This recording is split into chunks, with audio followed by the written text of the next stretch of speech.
Ya, halo teman-teman semua, selamat datang di Mitra Sepak Bola dan selamat untuk Persipura Jayapura yang berhasil mengalahkan tim tamu Laskar Tadulako Persipal Palu dengan skor 3-0 di pekan ke-10 Pegadaian Championship musim 2025-2026. Teman-teman, jangan lupa untuk subscribe channel Mitra Sepak Bola dan tonton video ini sampai selesai karena saya akan mengulas pertandingan yang berlangsung di Stadion Lukas NMB tersebut. Persipura Jayapura tampil luar biasa di belakang, di tengah, dan juga di depan sangat-sangat solid. Dan mereka akhirnya bisa mencetak lebih dari 2 gol tanpa penalti. 3 gol yang berhasil dicetak oleh Persipura Jayapura dari 2 gol Mateus Silva atau Bresh dan 1 gol dari Ramai Rumakik. Ya, dari segi permainan memang Persipal Palu tidak bisa berkembang. Mereka sulit untuk menembus pertahanan dari Persipura dan ketika mereka punya peluang ke depan, peluangnya banyak yang terbuang, entah itu karena kesalahan sendiri ataupun pengambilan keputusan yang tidak maksimal gitu ya.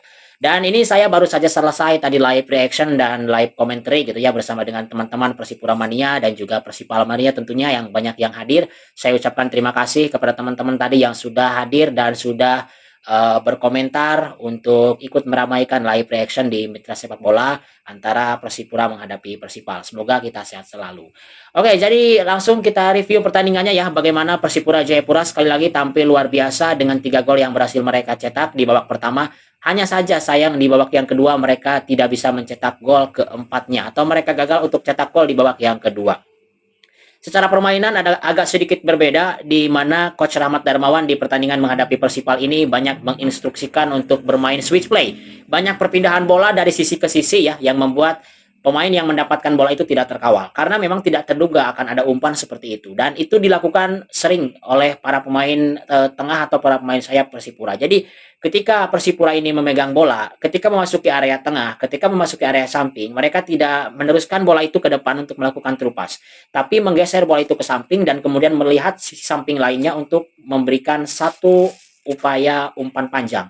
Dan umpan-umpannya itu sangat luar biasa. Dikomandoi oleh Gunan Sarmandoen yang punya akurasi umpan luar biasa, yang punya yang punya decision making yang luar biasa, akhirnya membuat serangan-serangan Persipura itu banyak terjadi dan banyak berhasil menembus ke kotak penalti dari Persipal.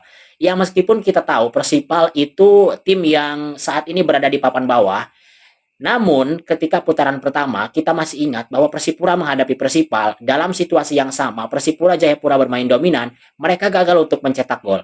Tapi di pertandingan ini, Persipura Jayapura sudah berhasil memperbaiki kesalahan-kesalahan dan kekurangan-kekurangannya. Di mana letak kesalahannya adalah finishing dan final pass. Dan di babak pertama, bahkan di awal-awal babak pertama, belum 10 menit sudah mencetak 2 gol. Ini adalah sebuah bukti dari pemain Persipura bahwa mereka saat ini sudah berhasil memperbaiki kesalahan-kesalahannya dan kekurangannya di lini depan.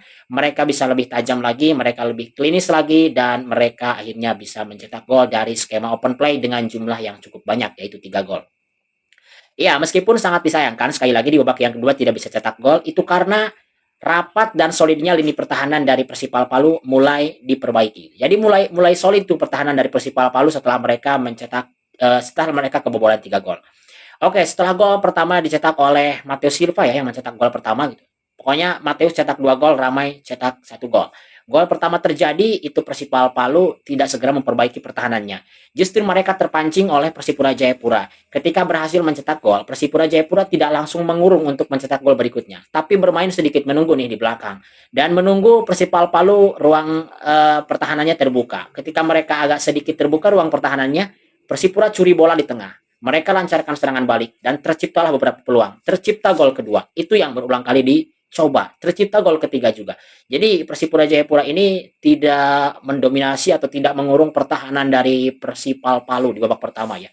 Ya mungkin tidak seperti putaran pertama lah, tapi sedikit agak bersabar dengan mencoba untuk memancing dulu para pemain Persipal Palu dan kemudian ketika mereka keluar dari pertahanannya di tengah belum sampai ke pertahanan dari Persipura pun di tengah pun sudah dijegal dan lini tengahnya sangat kuat. Mid block yang diterapkan oleh double pivot Taki Matsunaga dan Uwok Mabin sangat luar biasa.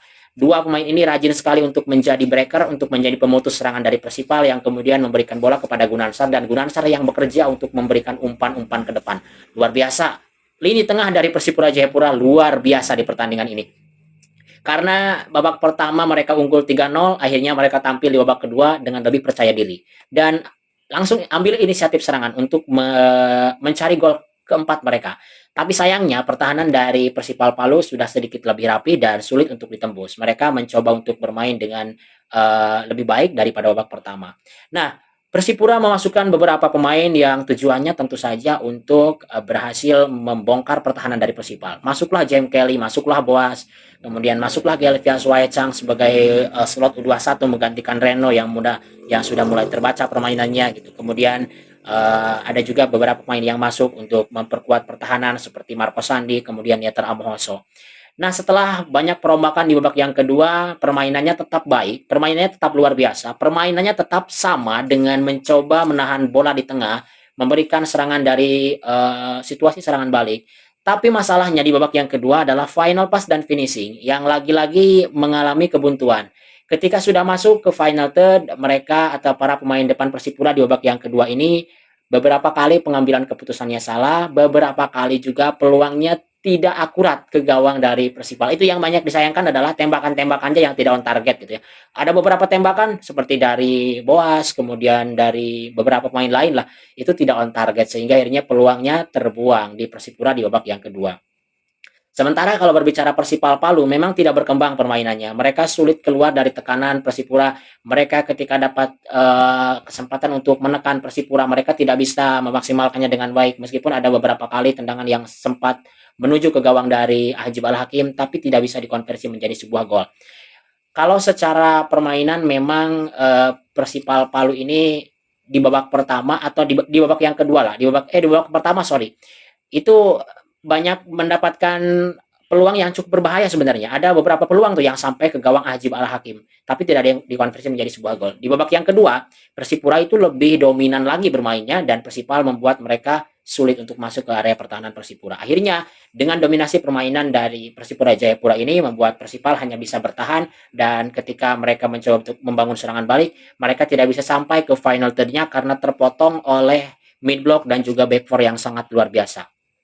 Nah, kalau berbicara pertahanan dari Persipura, ini duet Ferdinand Ayomi dan juga Arthur Vieira itu sangat luar biasa ya. Ferry Ayomi punya kecepatan, Arthur Vieira punya postur yang ideal untuk duel. Jadi ketika ada umpan terupas, Ferry Ayomi yang akan memotong dengan kecepatannya, dengan kecerdasannya. Kemudian ketika ada duel udara, Arthur Vieira yang bertugas untuk mengamankan lini pertahanan karena dia punya postur tubuh yang ideal untuk duel udara. Nah, ketika ada upaya tekanan dari lawan. Seperti tadi juga Persipal sebenarnya punya kesempatan dari corner kick, dari beberapa bola mati, tapi ketika masuk bola itu ke kotak penalti, lagi-lagi bisa diamankan. Nah, ketika Persipura mencoba untuk clearance, itu clearance-nya itu banyak yang sempurna dan ketika clearance-nya itu berhasil dilakukan, bola keduanya berhasil dipegang kembali oleh pemain Persipura. Artinya apa? Artinya ada cover yang luar biasa yang ditujukan oleh pemain Persipura. Jadi mereka itu siap kemana bola kedua itu akan ditujukan dan mereka tentunya akan mengejar bola itu untuk mengamankan lini pertahanan. Ketika mereka dapat bola, mereka langsung menyerang dan serangan baliknya selalu efektif, selalu sampai gitu ke lini pertahanan masuk ke area kotak penalti dari Persipal. Meskipun tidak menjadi gol di babak yang kedua, tapi ini adalah sebuah upaya yang sangat luar biasa. Tinggal mungkin PR-nya adalah bagaimana nanti ke depan jika punya peluang-peluang yang berbahaya bisa lebih ditajamkan lagi insting mencetak golnya. Mungkin dengan akurasi tembakan yang bisa diperbaiki, mungkin dengan akurasi heading yang bisa diperbaiki. Karena tadi juga James Kelly Stroyer punya peluang tuh dari umpan Matteo Silva dari sundulan. James Kelly Stroyer sudah berhadapan dengan gawang kosong, tapi sundulannya tidak bisa dikonversi menjadi sebuah gol. Jadi banyak PR-nya meskipun Persipura berhasil mencetak 3 gol, berhasil menang di kandang sendiri dan berarti di bawah asuhan Coach Rahmat Darmawan Persipura belum pernah kalah, 5 menang, 1 kali imbang. Ini pencapaian yang luar biasa tentunya dan menatap putaran kedua, putaran ketiga dengan lebih serius, lebih matang dan lebih percaya diri lagi. Selamat untuk Persipura Jayapura atas kemenangan 3-0-nya dan semangat untuk Persipal Palu. Sekali lagi saya mau mengucapkan terima kasih kepada teman-teman yang nonton video ini, yang tadi ikut bergabung di live reaction tentunya. Semoga kita sehat selalu dan itu dia mungkin untuk review pertandingan antara Persipura menghadapi Persipal Palu. Dan semoga kita sehat selalu agar kita bisa bertemu lagi di video berikutnya yang tentunya masih dalam pembahasan yang sama sepak bola Indonesia. Jangan lupa subscribe, jangan lupa like, dan jangan lupa untuk kalian komen. Drop komen kalian di kolom komentar. Terima kasih, selamat malam kalau pas video ini dibuat. Semoga kita jumpa kembali dan terima kasih.